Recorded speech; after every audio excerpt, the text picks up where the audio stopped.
Hey everyone, welcome back to another episode of Coffee and Cannoli. Timely episode. The PS State of Play just dropped the other day. So today we have the Puttyman and Campo reviews here with us today to talk about some of our highlights from the PS State of Play and some of the games that we're looking forward to and break down some of the trailers that we saw and other fun stuff that we got from there. And let's start it off with Campo. Campo.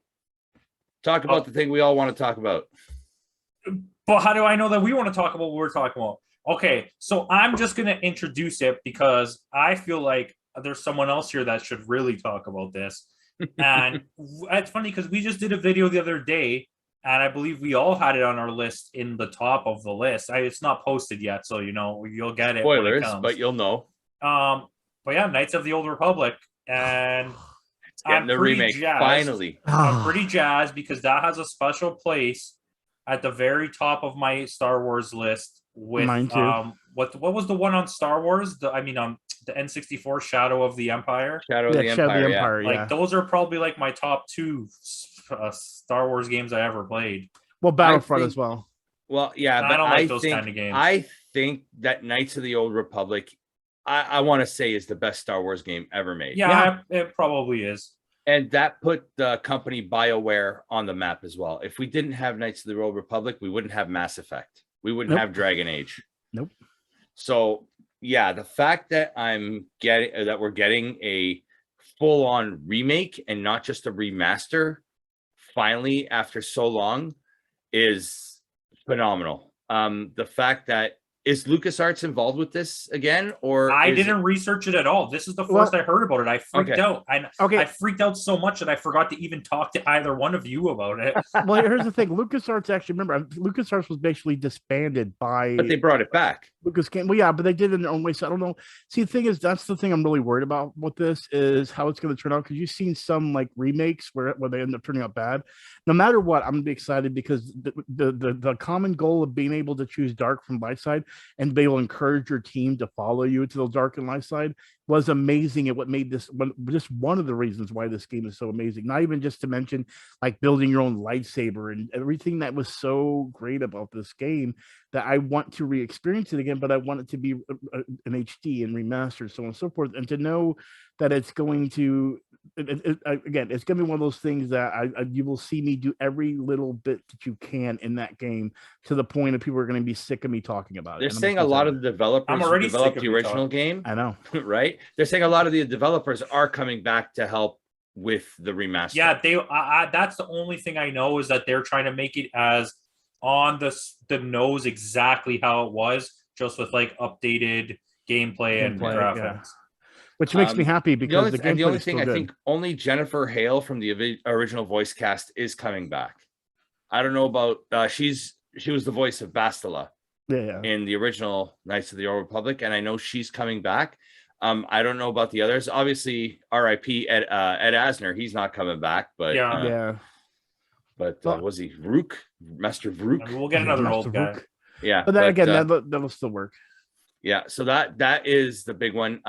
The thing is too, it's going to be a timed exclusive on the PS5 and PC, right? They're saying they're saying about a year or so, and then from some of the stuff I read up on, all I know is which is funny because it's not the only remake on this list that was an Xbox exclusive that is getting a PS5 exclusive remake. I know which one you're talking about. Well, that one actually, that's the thing that surprised me. The other one, the other game you're going to talk about, it was only because Microsoft hadn't purchased the rights to the company. It's Alan Wake, which I'm super excited for. Can we talk about Alan Wake for a second? Sure. Because when the original release of Alan Wake was rocky at best. Mm-hmm. It got pushed back. It was supposed to come out. It didn't come out. It was super hyped. Like the hype around this game is like something that hasn't happened in years. It was like the next level of gaming, like the next gen, and it just kept not coming out. And then it came out, and literally not even a whisper. Like it just disappeared as fast as it came. Yeah, do you remember that?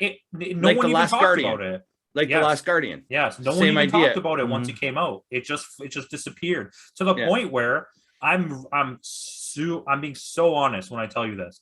When I saw that this was a remake, I was like, wait, Alan Wake actually came out? Because I don't even remember it coming out. Yeah.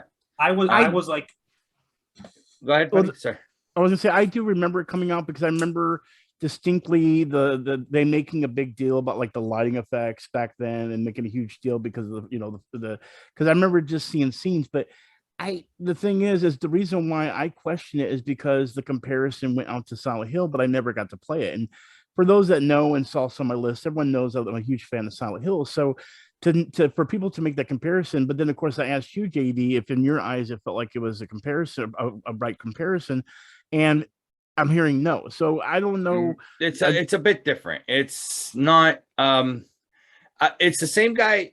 The guy's name is Sam Lake. He did just more recently. He did the game Control. I see. I want to play that, but I haven't got to play. So it if yet, you play Control, it's very much a spiritual successor to Alan Wake. That's funny because when I saw people playing Control, I was like, the way this game looks reminds me of like the footage they released for Alan Wake, which I didn't know even came out. It's the same guy. It's Sam Lake, I think, is the guy's name, and they're saying that Control is a spiritual successor to Alan Wake. I think it's 505 Studios that does it. And was Alan Wake good? Alan Wake, I liked Alan Wake. It was a different game. I think the concept of Alan Wake was a little ahead of its time. It wasn't a shooter and shoot, like it was like you carry around the flashlight and there's shadows all around you kind of thing. And you got to shine the light in the direction you want to go in, or else the shadows will consume you kind of thing. And it's more of like, it's a lot of like, mental struggles in your mind kind of thing. He's a writer, so it's like, how writers sometimes can tend to go a little bit insane. Just look at Jack from The Shining there, right? But the concept was very, very different, and that's why I think when it was released, it kind of just got like people were waiting so long for it, so when it finally came out, I was like, meh. And it's kind of like, it's one of those, like, everybody who's played it loves it, but if you've not played it, you're like, anyone who subscribed to PSM or EGM in the 90s, the late 90s, yes, you knew there was just a page after page of full page advertisements and like screenshots of like Alan Wake's coming soon. So based on what you're saying, it makes me think of stuff like Parasite Eve or Amnesia, where there was that psycho, like going crazy kind of thing. Yeah, I would add elements of Amnesia to it. Parasite Eve, not so much, because that's very much a Square type of role playing game, right? So But I'm talking about as far as like the mental going crazy kind of situation. You know what I mean? Struggling with mental health issues kind of thing. Yeah, writer's block. He's suffering from writer's block kind of thing, and it's almost like Chevy Chase at Funny Farm. Funny Farm's an underrated movie. Great movie. It's probably his best role. I think so. Funny Farm. But so that's another thing. We finally got our first look at Ghostwire Tokyo. Okay, that was one I was gonna say. That it looks very intriguing. Yeah, to say the least. It looks super. Not what I expected when I first saw the teasers a few years ago at E3. It's completely different from what I expected, and I don't know if they changed that development later in the life cycle. I thought it was going to be more of a psychological type of horror type of thing. I didn't, when I first heard about it till what we saw, I didn't know it was going to be first person.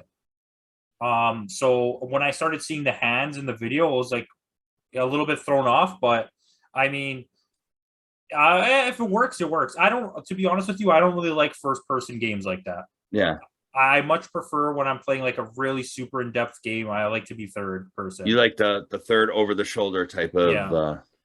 It all depends for me. It depends on what on how the game is dealt. Because see, you do have horror games where it definitely works way better in a first person mode, and ones that work in third person. Because the thing that a lot of people, because again, I really like horror games, so that's the one thing I like to tell people is you definitely have to understand your atmosphere. For example, if you're doing a third-person game, you want to do things that mixes with shadows, so that way you can see the character and see if there's anything behind you based on shadow effects.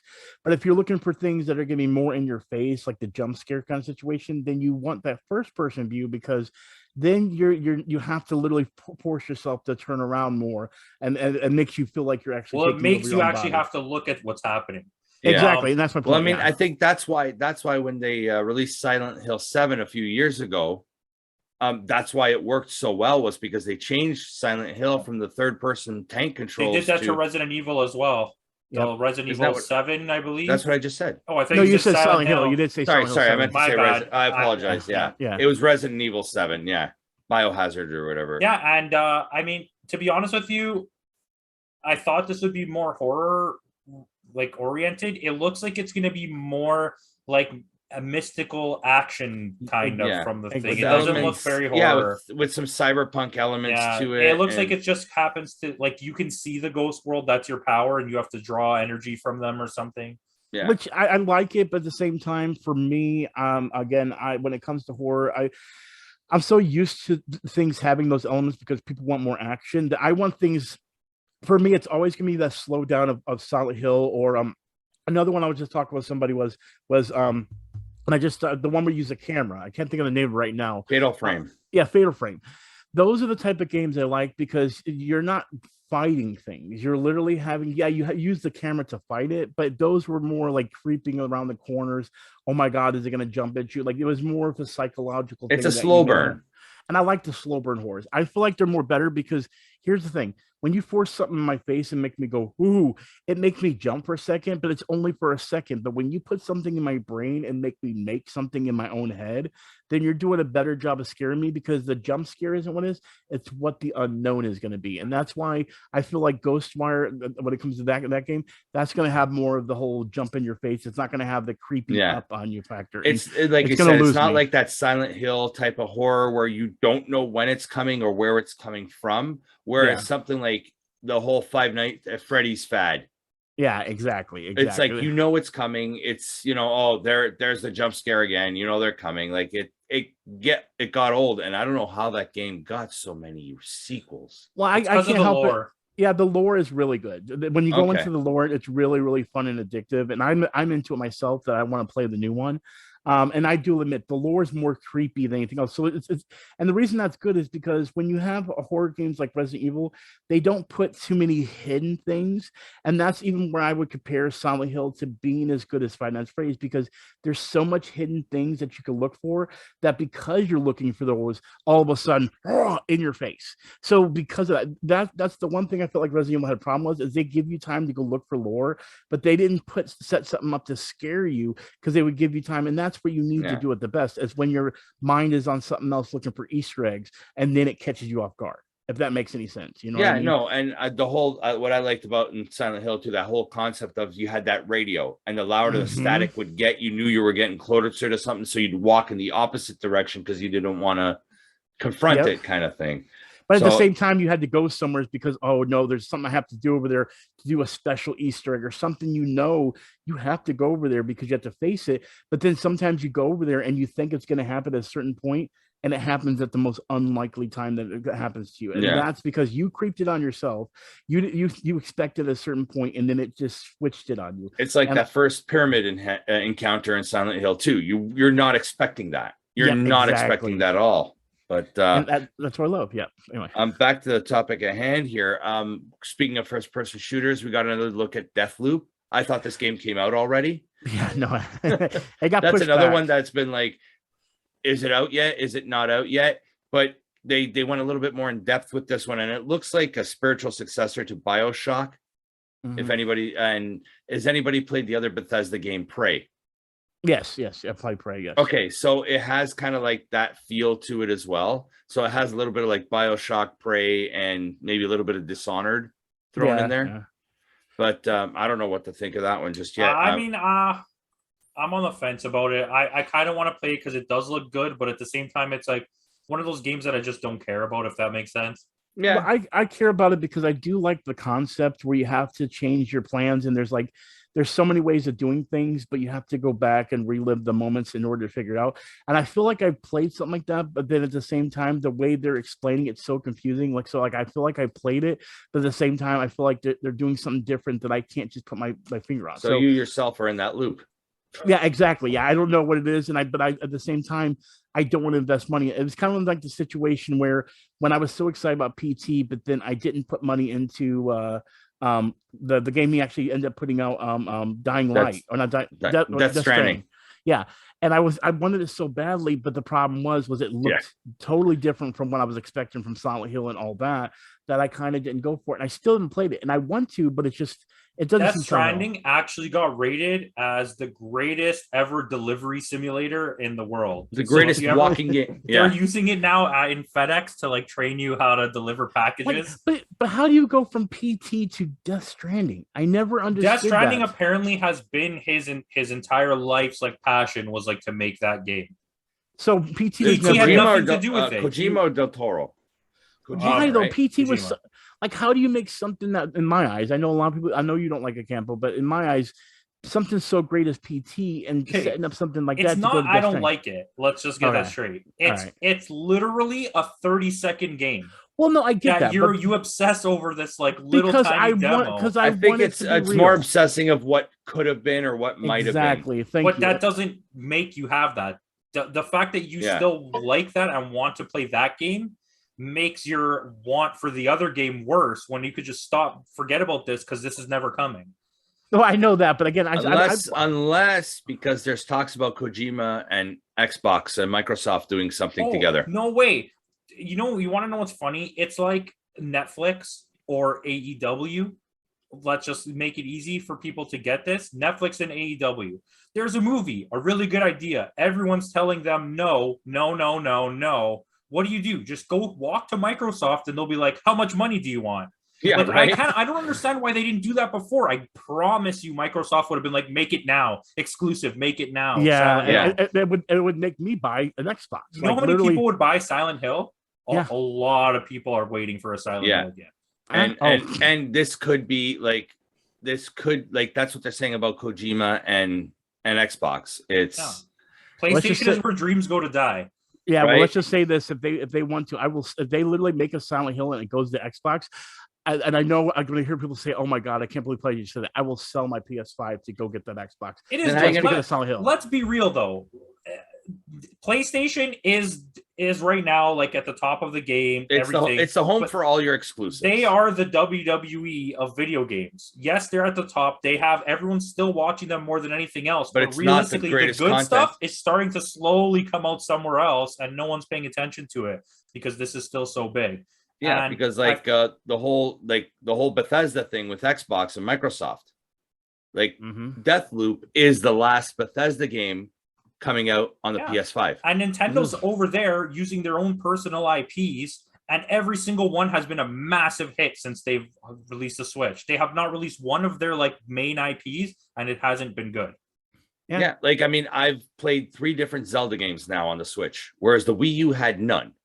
Basically, I played the Breath of the Wild, then I played the Link's Awakening remake, and now I'm playing the Skyward Sword remake. And after that, I'm going to be playing Breath of the Wild 2. We're out here on a PlayStation video. Right, we're talking about Nintendo IPs here. But that's what it is. And I got to be honest with you. I think if you have really good ideas as an independent person or even as a main person that it keeps getting rejected, PlayStation is not the place to go with your ideas. Well, I'm going to say this right now, and you're totally right on that. See, the thing is, we got into the conversation because of horror and Ghostwire and all that kind of stuff. But the thing is I want to make sure people aware that are watching this going, they're hating on PlayStation. No, I am not at all. Thoroughly excited about the about Knights of the Republic and Thor Ragnarok. But the thing is, Thor. Or sorry, I said Thor. I'm so used to saying Thor Ragnarok. God of War Ragnarok. Good lord. Taika Waititi makes a cameo. Well, Thor is in the game. He is. You so do see him with Mjolnir. And it's fat Thor too. It's not. Yeah, exactly. It's realistic Thor. Exactly. But my whole point to the thing is I'm not hating on PlayStation. Daddy Thor. It's just what Sony's not really understanding is that even though we play their IPs, there are other IPs that we love that Microsoft is realizing we need to revamp these IPs because nostalgia is a huge deal, and those are adults that played those. But not just nostalgia. Like think about that. Like PS5 owners will never get to experience the next Elder Scrolls. I know, and I personally feel I'm not knocking Microsoft and I'm not knocking PlayStation. I don't have a stake in either of them. I'll play them both equally, but my thing behind it is I want to get the game out to as many people as I possibly could. I want everybody to experience the same experience that I'm having. Here I am on my PC or on my Xbox, and I'm playing Starfield, and I feel bad for the people who cannot play it on the PS5. You know what I mean? Conversely, playing Spider-Man on the PS5, Xbox owners are missing out. Well, this has happened before where like the Xbox One when it first came out, and I guess kind of like the Nintendo 64, which is what's happening on PS5, where it's you can release this new system. It's a super high technology, but then you didn't give us any games to play on it. Yeah. Yep. So there's still no next gen games on either console. Yeah. On either of them. I mean, the only thing I think they say Ratchet and Clank. Which one? Ratchet and Clank? Yeah, okay, but then again, you also have Microsoft Flight Simulator. Well, yeah. Which is an Xbox One X or Series X exclusive. Well, you know what? I'm going to take this conversation back to where we were. Yes, go ahead. I'm going to talk about a little bit about Spider-Man 2. Oh, yes, man. Yes. That reveal of the Venom. I think is Craven the Hunter. Okay, so this is the thing I want to say. The people on Instagram, like the big gaming accounts, like I don't know if IGN, GameSpot, like, IGN, yeah, they're posting all these things like, did you also hear Craven's voice? Like it's like a minute long of him talking. Like, what do you mean? Did I hear it? Of course I heard it. My thing is Venom voice. That's Tony Todd. The voice that's Candyman. Yeah. And didn't he do Venom in the cartoon? Wasn't yes, it Tony he did. Todd? He was. Yeah, that was Tony Todd. I believe so. Yeah. Well, that's my whole point. See, the thing is, another thing I'm wondering, and I didn't know if it was answered because I didn't watch the whole showcase, but with Miles Morales and Peter Parker both being there, does that mean it's a co-op campaign? Which no, it's not.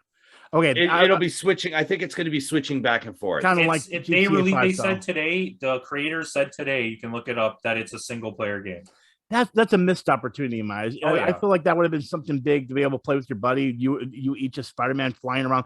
Because if the PS5 can be able to make separate things, it's not like you need to make a split screen. But I feel like there's going to be something here that's going to be so massive that they didn't want to add that element to the game. Like there's going to be something, right? But I mean, Venom. Happy that there's Venom. I hope the enemy's Craven. Like give me a little bit of new, but don't over new us.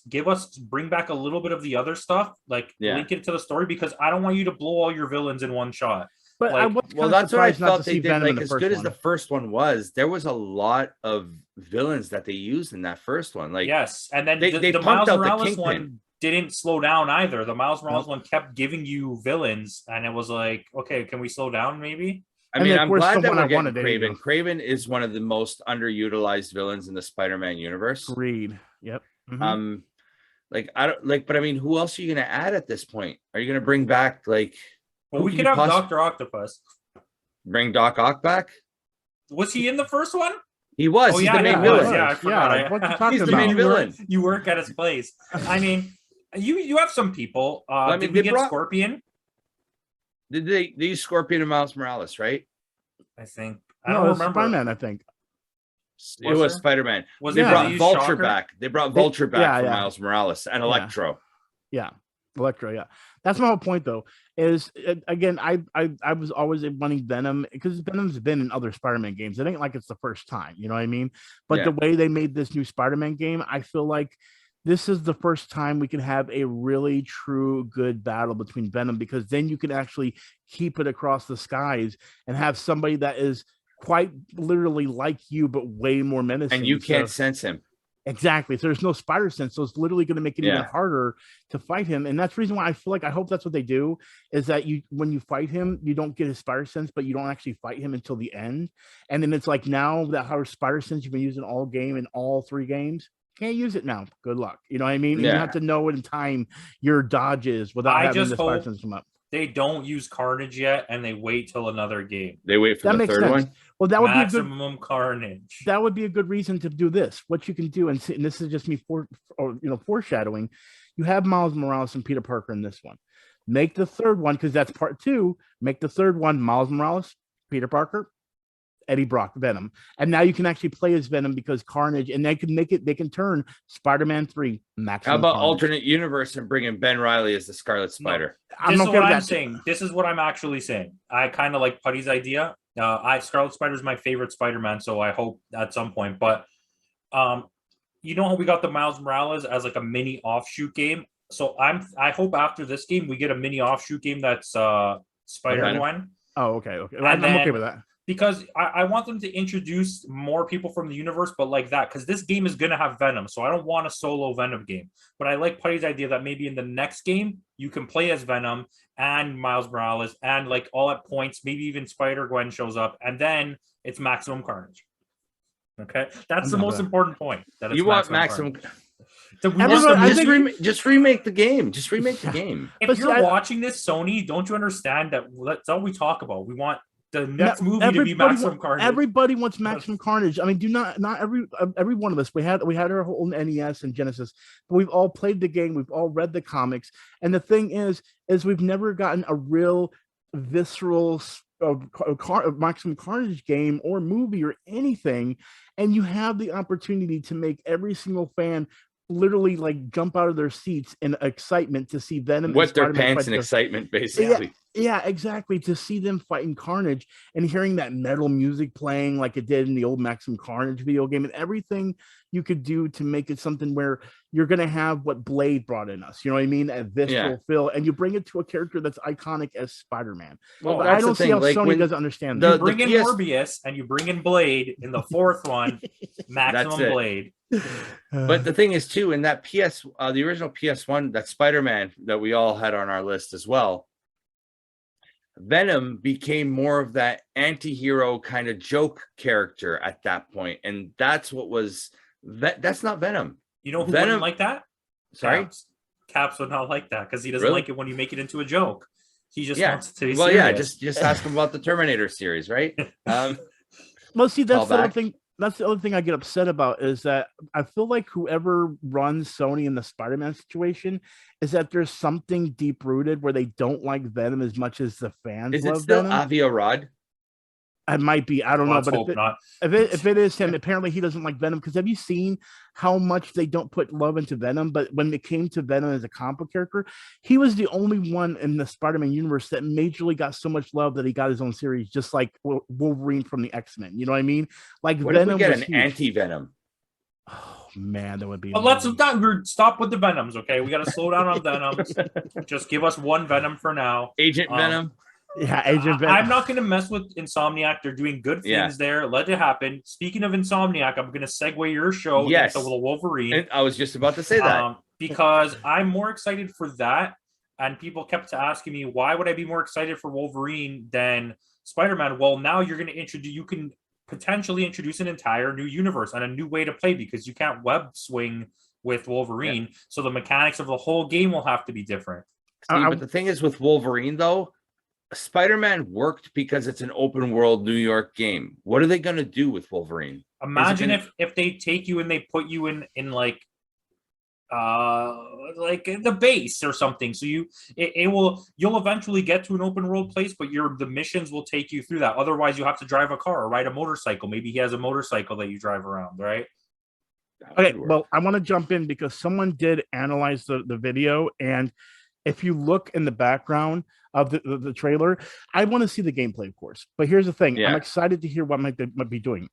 If you look in the background, at one point, and I can't remember what the issue is, but they actually have the numbers on a license plate for the first appearance of Wolverine in the Hulk comic. And there's a reference to also the first the issue prior where he fixes like actual appearance, like the year that all that happens, and another thing on the clock.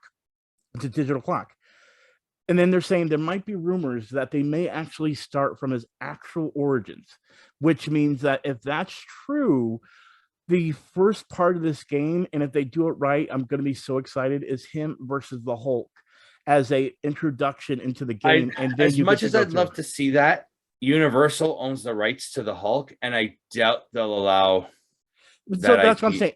Yeah, that's the thing I'm confused about. But don't they only own the rights to the movies and not the games? Because I don't. Yeah, but it's Sony. So, well, I mean, I mean, No, they see were what I'm able to, saying? Universal owns the rights to Hulk for all merchandising, but Yeah. they're very lenient with letting people use the character. And if it has Okay. advertising and they're making money, especially if Wolverine Yeah, becomes because big they're and gonna it's make not, a crap load of money off it, Exactly. right? that's see, true. here- Yeah, because Universal does let him. and let me ask you this: between all of us as fans and the people that actually know where, because everyone knows Wolverine coming from X-Men, not from Hulk, which is not true. It really is the first time you see Wolverine is in a Hulk With the comic. Hulk, yeah. Yeah, It's like as right over there fans, somewhere. exactly. I see it. Now, there it is as the figures. But that's my whole point. Wouldn't you, as a comic book fan, be able to love to actually replay that issue as a video game, Like and panel see per Hulk, panel kind of thing. and actually see Hulk come up, like like Hulk, not like puny man, and you get to pull out the blades and relive that. That even though that But I mean- panel is so small, to be able to have that as a gameplay in the beginning to teach you how to play, because you can't kill him and Yeah. then you get knocked back. Well, okay, That's how perfect. about if the game's like this, especially because I think this could be a cool factor in too. So we were assuming you're gonna ride around on a motorcycle. Your missions will be lock you into like smaller places than the free roam, but you start off the game, it opens up with you fighting Hulk. Okay, Putty gets what he wants, but then you're in 1970s like New Alkali York. Lake, the Alkali Yeah. Lake facility. Like not, it's not a big place. Like wherever you are, it's a small like city that connects to it, and it's like comic book accurate. Keep it like that, and then you can use that to introduce X-Men, where then the open world works for you in X-Men because you can go to New York and fly around with Storm Exactly. or Rogue or whatever, right? And that would Which make I that think bar that's scene what they flex kind of well. want to lead into. But like, I mean, you go with Wolverine because that's your moneymaker. Yeah, of Exactly. course. And see, if you do that, think about it. Look at the bar that he's in, just in that scene alone. That establishment feels like it's not something that takes place in the States. It's taking place in Canada. Yeah. And that is That something looks that, like that opening scene where you're first introduced to Wolverine in that first X-Men film. Yeah, That looks like exactly. the same bar. Listen, you get Wolverine to work if it really works and it's well received critically and commercially. Now you open the door for Daredevil, Punisher, people that can't fly around that are going to be ground level, chop you up into pieces like super bloody because it has to be if you're Wolverine. Well, see, Yeah. the thing, I was talking about Insomniac, but people are forgetting about one game Insomniac made where you really couldn't fly, especially early on in the game, and it works well in this, and that's Infamous. If you remember, in Infamous, you had to climb in order to get to Yeah. higher levels, and imagine that's what they're going to do with Wolverine, but instead you're climbing it and you're using your blades. But Infamous I can kept you imagine him- super focused in places. I agree But with that's you. what- I fully agree with you. I Yeah. think it's more going the lines of, say, something like a Sunset Overdrive, which Insomniac did too. Yeah, We're able to grind on the telephone lines and stuff like that. But we'll see, because Wolverine he's still an actual athletic character. He can run and traverse in far places and leap. You know what I mean? So you don't have to make it to where he has to have anything where he has to grind on anything. You literally could have him running across the walls and then like using the blades to to clip himself to the side of the wall and kind of Yeah. like propel He could himself climb forward. up the building with his claws. Exactly. Yeah. That's what I was saying. So it's literally not, you don't have to keep it too grounded, but it's still gonna be grounded enough to where it's not like you're web slinger flying. You still would have to get on a bike or getting things of that nature, which again is a Wolverine thing to do anyway. But to be able like, for example, you're riding your bike and then leap off, get onto a building. Kind of like the way they did with Arkham Knight, where he's in the Batmobile and he leaps off the Exactly. Batmobile kind of thing, and he just Well, glides. Batman has the advantage of being Batman. Or like no rules apply, but his grappling hook made it so you could Spider-Man around the whole city basically. And because he had the cape, you can fly. You can literally, essentially. if you time your dips right, you can fly from one end of the map to the other in Batman. And maybe that's a good example, because the map in that wasn't Spider-Man level big, but it was big enough that it kept you having to go like moving around. And I feel like that The actual city map was not big, but when you got inside to some of those buildings, like in Arkham City, when you're in the Wonderland exhibit, that area was huge. What if you made this example more like a Red Dead Redemption, where you're still have a lot to interact with, but you're in smaller towns where it's like more wild animals and stuff that could mess with you. You might have to fight a bear or something. You know what I mean? Traverse a forest or something. You have to go look for a military base that's massive and like stuff like that. Well, but that's exactly the point. With Red Dead Redemption, or Red Dead Redemption 2, either one of them, you could use that element and still have a feel of like those other ones. Because the thing is you could use your bike to traverse one location another, but still have it to where he has to go on top of the buildings and still have that traversal moment. But you don't have to have high flying towers. It's just basically, and like you said, smaller areas that still have a moderate size in buildings, but they're not like skyscraper huge. They're just more of like, like kind of maybe like what they did stories. with Assassin's Creed 3. Yeah, there you go. There's little elements like you have a little bit of New York, you have a little bit of Boston, but everything in between is all like forest land, and you have to traverse it to get there. You can fast travel, kind of like what they did with Spider-Man. They had the subway system, but it's same type of idea. Like you can go through the entire forest if you want, or you can just take a fast travel, and it's like, how Spider-Man's sitting on the subway kind of thing, and a guy's like taking this. Well, you could make it he sits on a bus. He gets on like a charter bus, and it just drives. If he's riding his bike down the highway. Exactly. Well, you just said it yourself, and I couldn't think of any game, but I think that's perfect. Assassin's Creed's a prime example of how doing it. I'm not saying as far as like the fighting, like the way they fight, they would definitely have two different ways of fighting. But as far as the moving around, like he's not a flying character when it comes to Assassin's Creed. He's more of I can still climb the walls and get around. He's agile. You know what I mean? Yeah, he jumps from building to building, and that's what you want with Wolverine. But you want the muscle tone to it. You want the muscle feel like. Yeah. So you basically want a little bit of what you would get like from Hulk game, but then at the same time a little bit what you get from Assassin's Creed put together. And I think, and this is, like I said, this is all speculation. We don't know what it's going to be at all. Exactly, but I mean, this is what we're all hoping for, right? Exactly. Yeah. Let's stick with the Marvel theme. We got more of the Guardians of the Galaxy.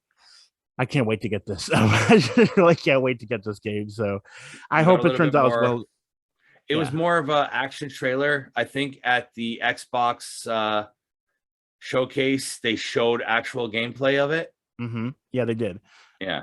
So either way, I'm excited for this. I'm only worried because, again, Square Enix is the one that made Marvel's Avengers.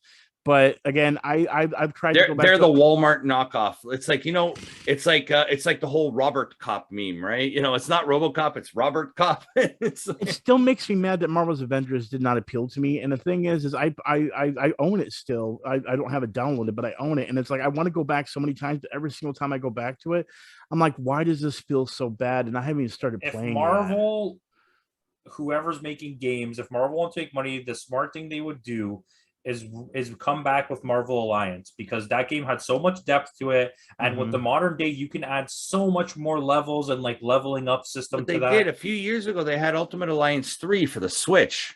But Ultimate Alliance 3 already came out on like PS3, didn't it? No, it was Switch exclusive. Yeah, but no one's buying a Switch to play Marvel. Right. That's the thing. Nintendo had the rights to Ultimate Alliance, but like there was a whole slew of games. You had the X-Men Legends games. You had the what is it? The X-Men Legends actually started it. And then it was the same concept. And think about now, if you add online multiplayer to that, and you and think about if the three of us go online. Diablo 2. You can join a lobby with 4 people, and you can just go do whatever you're gonna do. You gather items. You could sell items. You could buy new items. But you guys don't realize they did do that. Yeah, I know, but not like the DC Online was horrible. No, but they made a Marvel version of Marvel Online. I actually bought the Deadpool pack, and what makes me mad about it is I bought the Deadpool pack. It was like an early access. It played just like Ultimate Alliance. Here's the problem. No one was playing it. The early access, and nobody was playing it, and it actually felt like Ultimate Alliance. And I was excited about it because was it Marvel Strike something? No, not Marvel Strike. I had it one Marvel.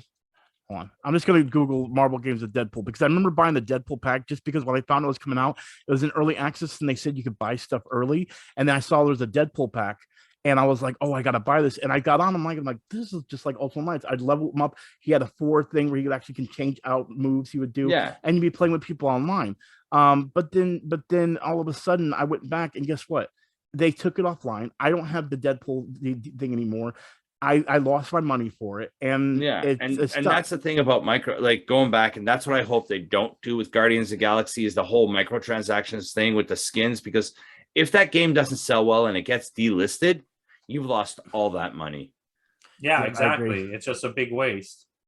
So I'm Because looking you're paying $70 for a premium game, and then, oh, by the way, here are the skins, but they won't change the way you look. You're just going to look the same. Yeah. I Like, found it that's- here.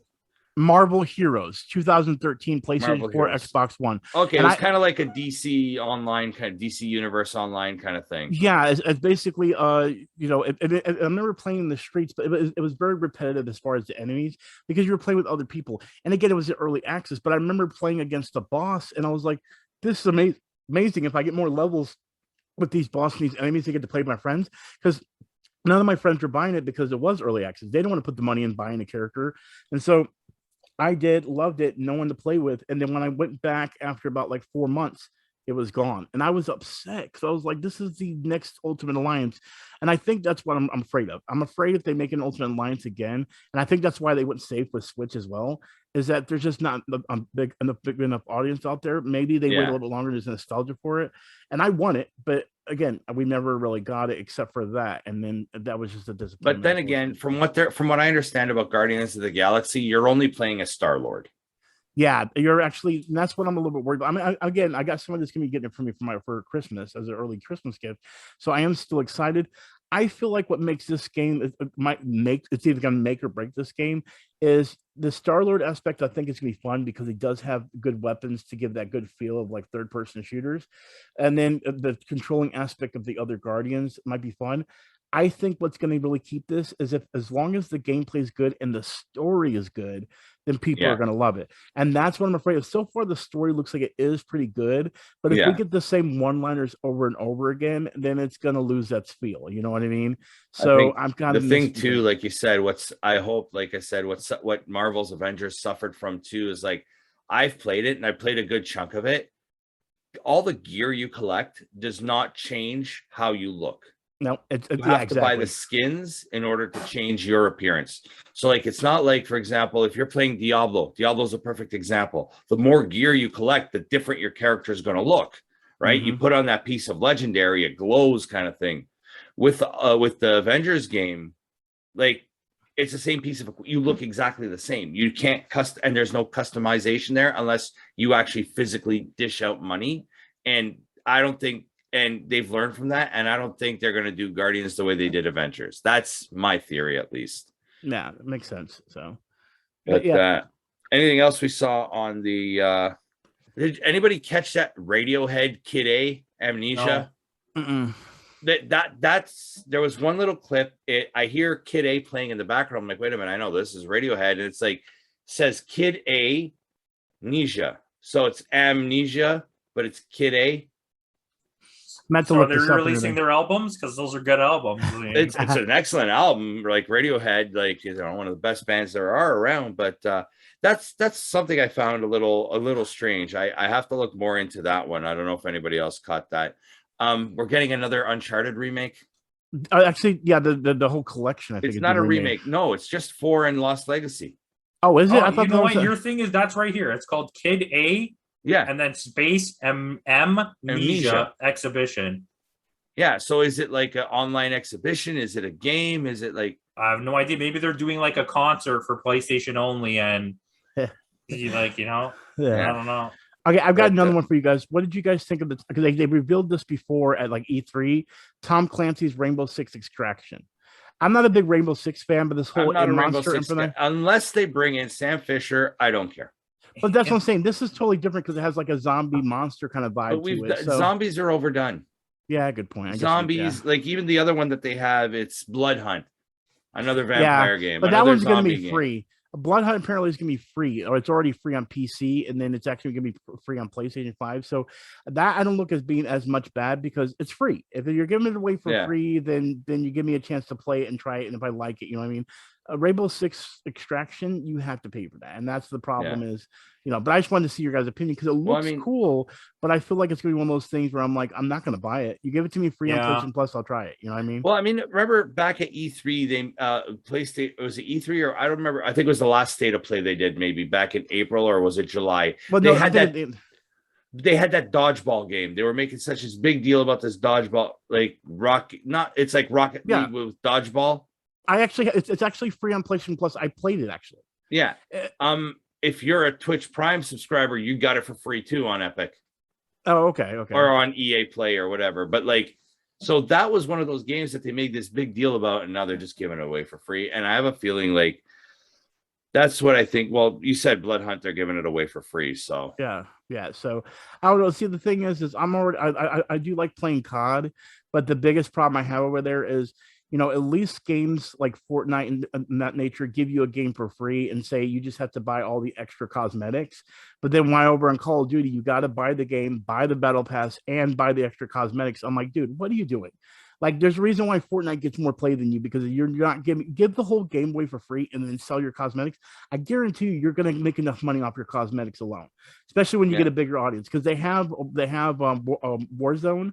But like, there's a lot of things you can't do in Warzone that you can do over like on zombies and everything. And I'd rather play zombies in Warzone. So why not give that to me? I feel the whole zombies, the whole vampire thing. I'm done with that trope. No, I get it. But I'm just saying for myself, because there's still an audience out there for it, no doubt about it. I'm just saying, again, consoles in general are just expensive alone, and even a PC. So a lot of people are going for the free to play. Because again, as a streamer, I'm seeing that everyone is wanting to go for more free to play stuff because they don't have to pay for anything. They just get the console. This is where I live. Okay, go ahead, Campo. I'm done with the moochers. It's time to pay society a debt. But if you pay for the game, why do you have to pay for the rest of the stuff? Because this is my thing, right? But that's your choice, though. Get rid of the CODs, get rid of the Fortnites, get rid of the zombies. Just make me some kind of original game that's actually good, and I'll buy the game. I hate to say it, John, but there's a lot of ideas out there that people have already made, and there's only so much you can think of as far as I feel like gameplay. I mean, there's you were talking, John. You were talking earlier tonight off camera. We were talking about Hades. Yeah, like this is a game that's fantastic. It's a single player, a roguelike action game. Yeah, it may not have like the graphical capabilities of say like a COD does, but it's such a fun game. Listen, it's doing something that we've seen before. It's doing Diablo. It's doing those type of games, but that's what I want more of. Give me more MMO style games with that, and it has a really like fresh idea on it. It's a new coat of paint on an old thing, and I'll take that. What I'm saying is, I get what you're saying. There's lots of games that have been coming out forever. Yeah, there was 4,000 games on the NES, but the point is, give me a constant stream of new content that's good. Stop making shooters. I don't want more shooters. I don't want third person or first person shooters. Like the fact that I'll buy one, but I don't need 18 different ones. Do you know what I mean? I agree. At some point, okay, COD, Fortnite, Battlefield are like the big ones. You can give me those three, that's fine. But then stop making clones. I don't want any more of that shit. I agree. I don't care about. I don't want free games. I'm not looking for a handout. Just make good games. Mm-hmm. If you make good games, I'll pay the money. Yeah, exactly. One of the best games I've bought and that nobody ever talks about and doesn't get enough love is Immortals: Phoenix Rising. I don't even know what that is, but it's a Ubisoft game. Think about like take elements of Assassin's Creed, but don't make it's basically what you talked about, a fresh coat of paint on an old idea. And if you look it up, it's such a fantastic game, but it didn't get the love it deserved because I don't think it came out at the right time. And it's a good game, but like a lot of games have those issues. But it came out, Ubisoft released 3 games back to back. They released Immortals: Phoenix Rising, they released Watch Dogs Legion, and they released Assassin's Creed Valhalla. Watch Dogs is like I don't even know how many of them there are. I think there's three terrible games in a row. Like none of them were good. So how did they keep getting made? Actually, the second one improved on the first. Like the first one was just it glitchy? No, it wasn't actually. It wasn't that bad. Yeah, that's surprising. Texture wise is not the cleanest, but it's a little bit better. They showed us the advanced like demo of the third one at Fan Expo, and it was like the exclusive event only for that day. They only had 3 showings, and it was only like 100 people in the room, and we got in on one of them, and like, oh my god, they were like, the devs that were there and they were like showing us, and it just kept glitching and people were laughing, and they're like, don't worry, it's gonna fix itself in a second. I was like, this is the game you're gonna release to people, like, you're not even gonna fix this. The concept of Legions I like. It's because it's interchangeable. You can choose anybody. There's too much. It's too much, but it's a good idea. Well, I want to jump in because the thing is going back, because I know you said yourself, if it's a good game, we'll buy it. But there's one also thing that I have to keep in mind, especially in my situation and what I see with a lot of my viewers as well. We can't afford to keep buying games over and over again. That the biggest thing is a prime example is the reason I use COD as an example is because, and I know it's the same game over and over again. Yeah, but that's not the thing I'm trying. Let me use it as an example of why. And I'm against it when I say this. Okay, the reason I state this is this. Okay. I have to decide on one game. When I put out the whole Knights of the Republic, I knew I was going to love that because I played it before. You know what I mean? When I look at these new games and I'm taking a chance, for me, I'm not, if I only get to pick one game a year, it has to be the game that I know I'm going to be able to play all year and have fun with. You know what I mean? Without feeling like I got ripped off. When you then give me that game, all right, but then I've unlocked everything within a week, and now I have to pay for everything else on a game I just paid for, this becomes a situation that makes me angry because at least if I'm going to pay for something, give me the game for free. Because if you're going to charge me a bunch of money for things that are just cosmetics, then you have to mix one with the other. You know what I mean? COD is literally the bad version of it. It's basically, in Marvel Avengers the same way. They give you all this stuff and all these unlocks, but your character looks the same and it gets boring. You know what I mean? You want a new look and everything else. If there's a way to unlock new outfits for free, but you can pay for them to get them quicker, then fine. I'm okay with that. I can live with that. But now they're doing this whole thing where it's like, oh no, we're not even going to give you the option to unlock points to buy it. You literally have to buy this. So now I am buying a game that I've beaten in a week. I no longer want to go back to because visually it looks the same. And that's my whole point is why I see a lot of kids going to free to play games more than these ones that are paying for it because they don't have to pay for it. You know that buying that game before you even bought it, that's what well, Marvel Avengers kind of hid that from you. Yeah, it did. They kind of were sneaky about it. But that game, I'll give it the excuse of that, and I'll give Putty the benefit for that game. But like everything else is kind of like, yes, okay, look at the free to play games. There's very little amount of good free to play games. Like Fortnite, okay. It's not actually a good game. It's a good functioning shooter, but there's no actual game there. Like, but no, what makes it good is but it started off. But when Fortnite started, it was supposed to be a game, like an actual game. Yeah, this is what, when you look into it, it was all just to get them off the ground so that they could make it what it is now. Yeah. The single player was to get people to buy it on mobile to get the money to do it because it was supposed to be like a mobile game in the very start. But anyways. No, but there was an actual. It was actually like it was kind of like Save the World. It was Save the World. It's Save the World. It's still there. Actually, play it. Yeah, you can still play it now. Oh, can you? Okay, I thought they kind of abandoned that idea. It's there. I play all the time. Looking at that too, I'm not letting them get away with it either because the amount of money they charge some of these little kids to have a skin, like one skin, $20. No, I agree. For the price, some of these kids are buying 20 skins in a year. You could have bought 7 new video games for the price you just paid to have a skin on your character that does nothing for you at all. No, I get it, but you have to understand. Like for me, I'm an example because JD, you were just talking about Save the World. Back when Save the World first came out, you can earn the V-Bucks you could use to get the skins, but then they took that option away. And now when you get Save the World, you can't do that unless you're a legacy player like myself. But that's a prime example right there. When I got that game, if I wanted a skin, I may have to wait a while, but I could earn the V-Bucks on the Save the World side, then go to the Battle Royale side, and then use those V-Bucks to buy a skin. That was like, okay, so now I still get the option of getting those skins like I do without having to pay money.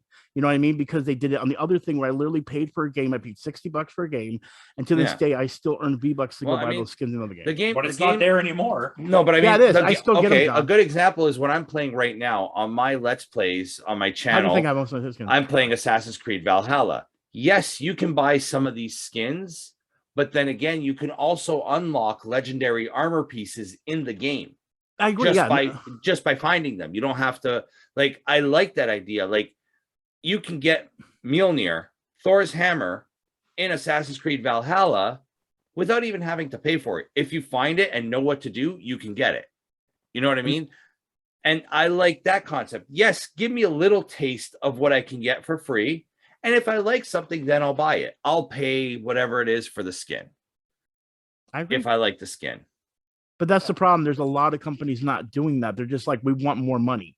And that's what's happening. Activision and EA are the worst offenders for that. That's the kind of stuff that I think that's egregious. You shouldn't have to do that kind of stuff. It's like the sports games when you're buying packs, when you're playing those ultimate teams. FIFA Ultimate Team is the worst offender.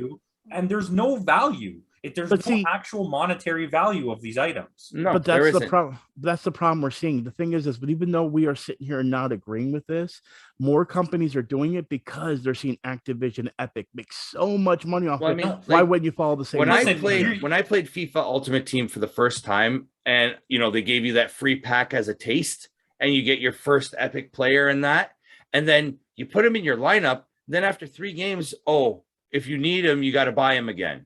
You got to buy contracts. You need contracts. Buy more packs. It's buy more packs and buy more packs. It's like, well, I already have this player. Why can't I play him? When you sign a player, you sign him for a 5-year deal, multi-million-dollar.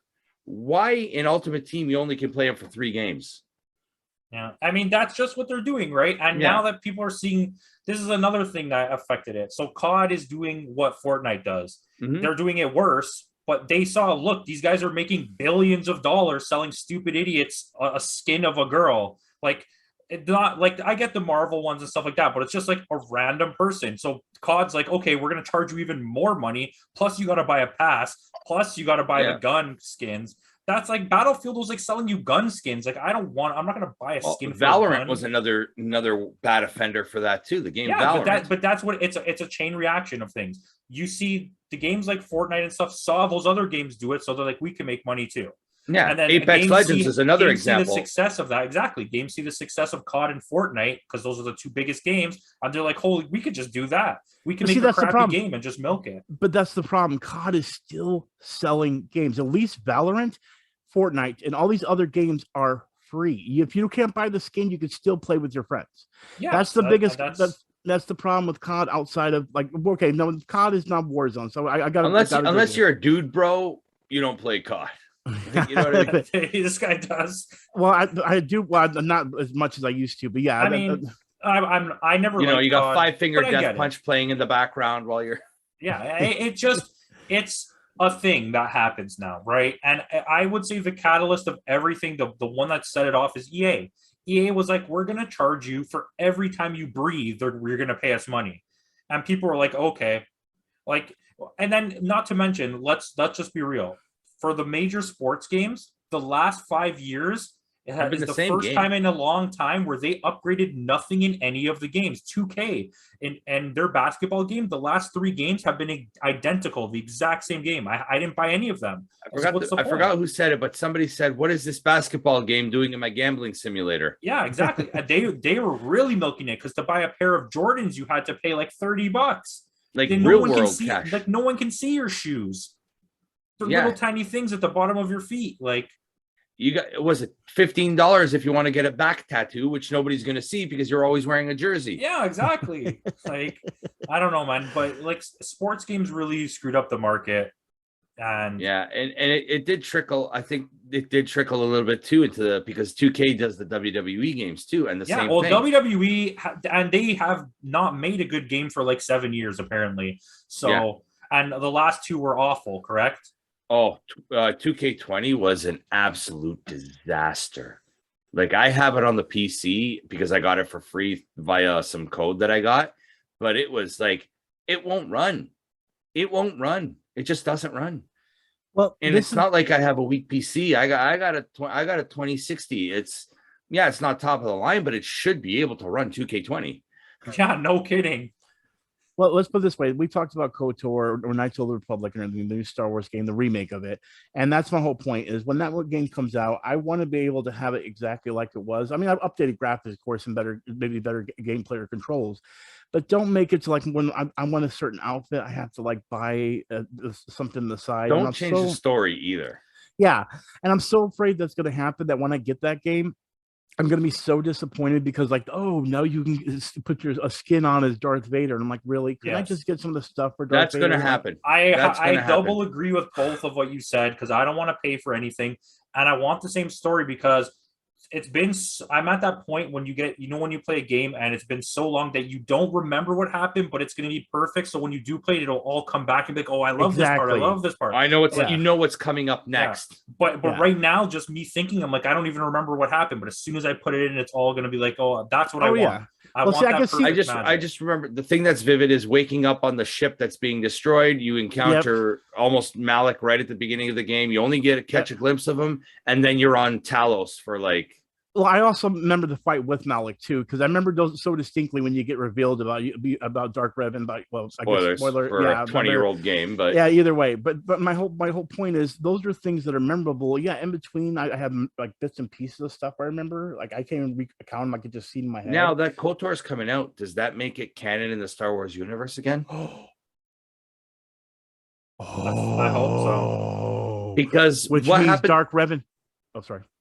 Wait, there's a High Republic game coming out too. So wait, when Joker made the other one, did that count? When Joker from Gotham made the game, Little Ginger Boy, does that is canon? Yes, that is canon. So do you think he's going to show up in Star Wars at some point? I would hope so. I would like to see him show up in The Mandalorian. I want to point this out too. The movie immediately starts with he meets what's the guy's name? The Green Lantern? Not Korg. Which one? What? The Green Lantern that's like a big... Kilowatt. Kilowatt. Yeah. The guy he meets is literally Kilowatt as a Jedi. Yeah, Kilowatt. Yeah. It does look exactly like Kilowatt. Yes. You're talking... Yes, Fallen Order. Jedi Fallen Order. Fallen Order. Yes, that game is considered canon. Yeah, it is. So... And that's why...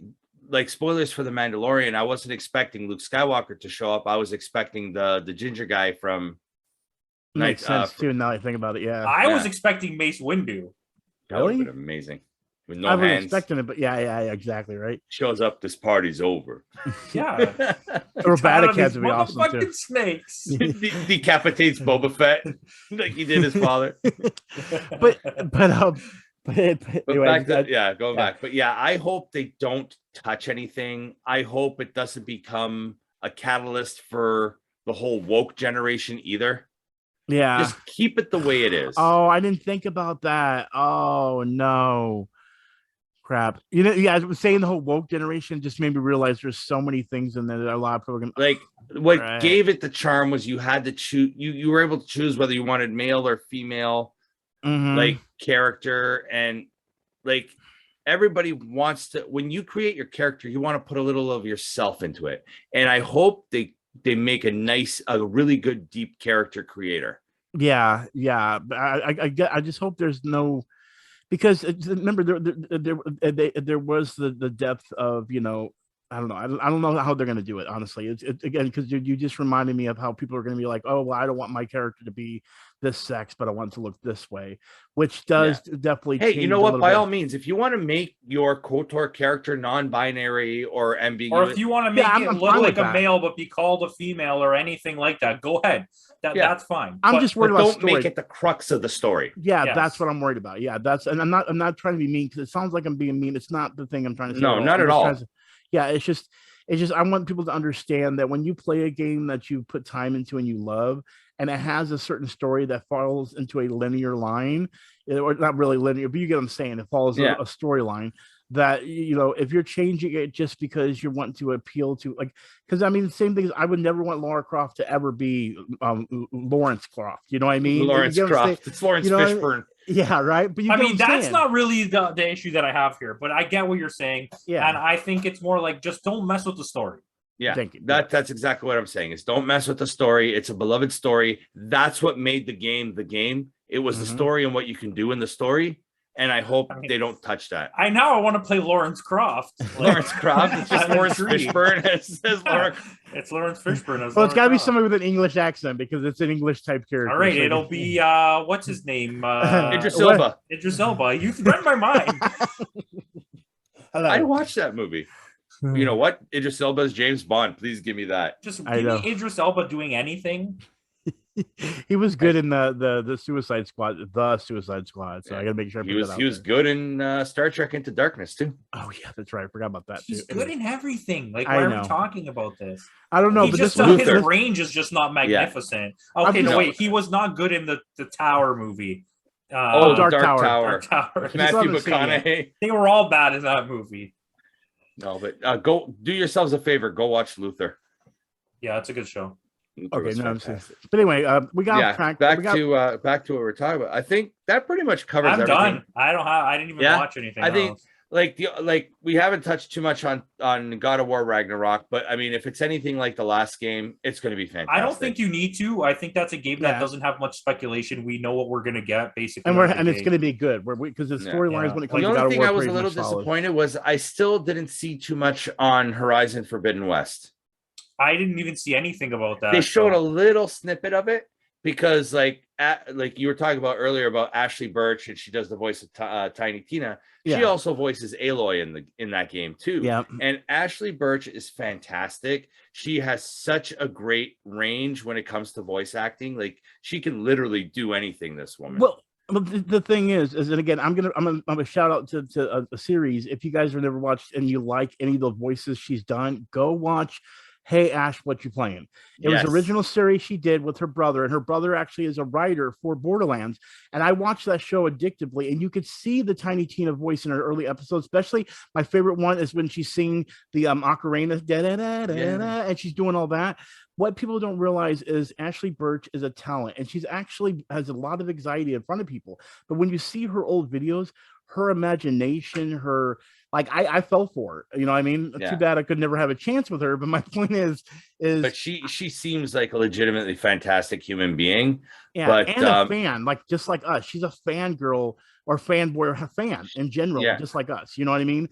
And she loves the industry. And I really love Horizon Zero Dawn. I recently played it again on PC. Like, it's such a fantastic, and I was kind of hoping to see a little bit more from that.